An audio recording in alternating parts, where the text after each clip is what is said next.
Sabar itu nggak ada batasnya, kalau ada batasnya berarti nggak sabar. Peran agama sesungguhnya membuat orang sadar akan fakta bahwa dirinya bagian dari umat manusia dan alam semesta. Memuliakan manusia berarti memuliakan penciptanya. Merendahkan manusia berarti merendahkan dan menistakan penciptanya.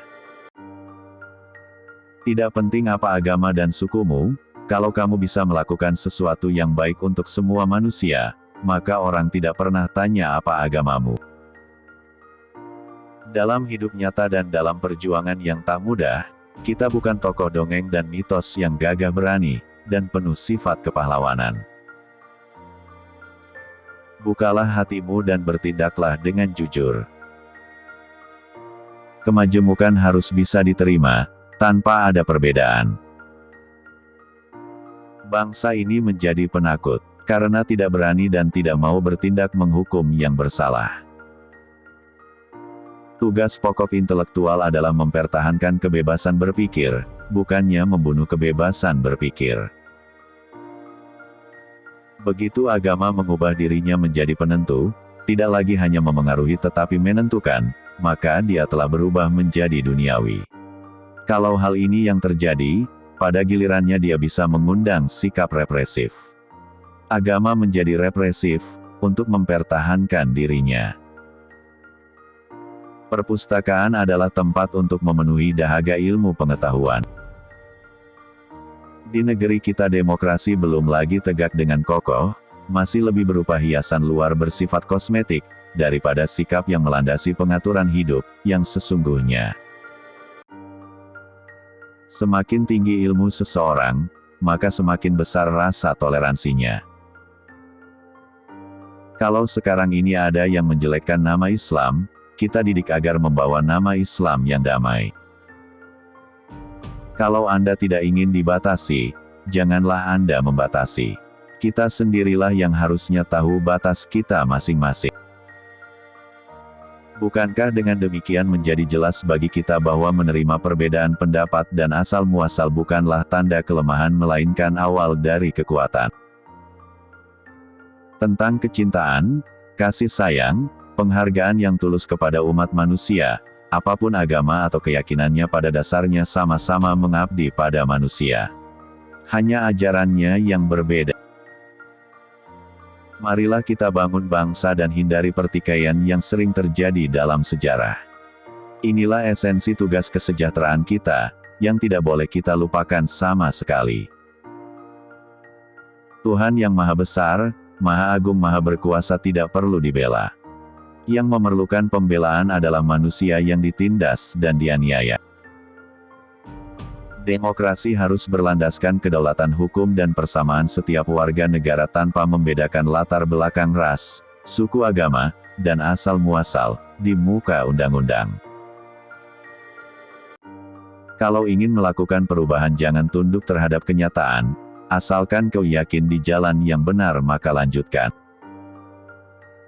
Pada dasarnya, setiap agama memiliki watak transformatif, yaitu berusaha menanamkan nilai-nilai yang baru, dan menggantikan nilai-nilai yang lama yang dianggap bertentangan dengan ajaran-ajaran agama.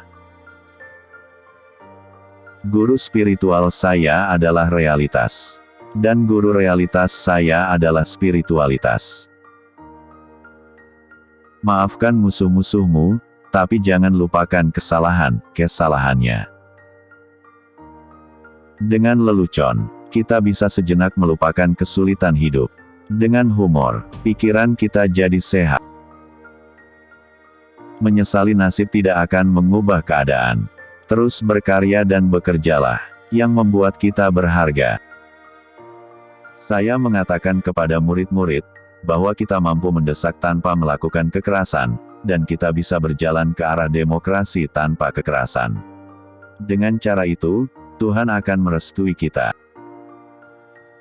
Keberhasilan pemimpin diukur dari kemampuan mereka dalam mensejahterakan umat yang mereka pimpin.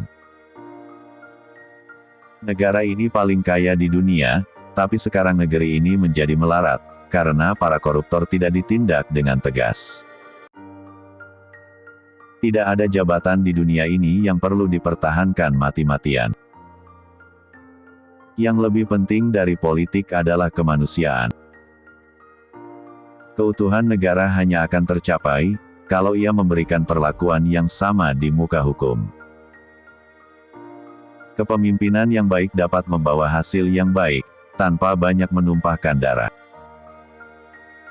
Sebuah masyarakat tanpa spiritualitas, hanyalah akan berujung pada penindasan, ketidakadilan, pemerasan, dan perkosaan atas hak-hak asasi warganya.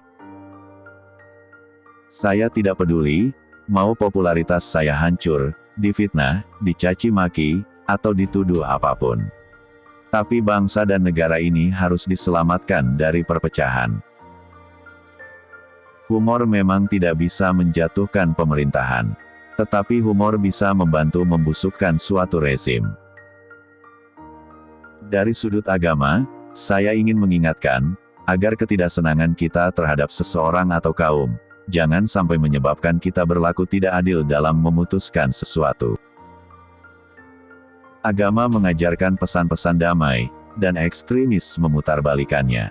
Kita butuh Islam ramah, bukan Islam marah. Memaafkan tidak akan mengubah masa lalu, tetapi memberi ruang besar untuk masa depan. Orang yang masih terganggu dengan hinaan dan pujian dari manusia, dia masih hamba yang amatiran. Islam itu datang bukan untuk mengubah budaya leluhur kita jadi budaya Arab. Bukan untuk aku menjadi ana, sampeyan jadi antum, sedulur jadi ahi. Kita pertahankan milik kita. Kita harus serap ajarannya, bukan budaya Arabnya. Esensi Islam tidak terletak pada pakaian yang dikenakan, melainkan pada akhlak yang dilaksanakan.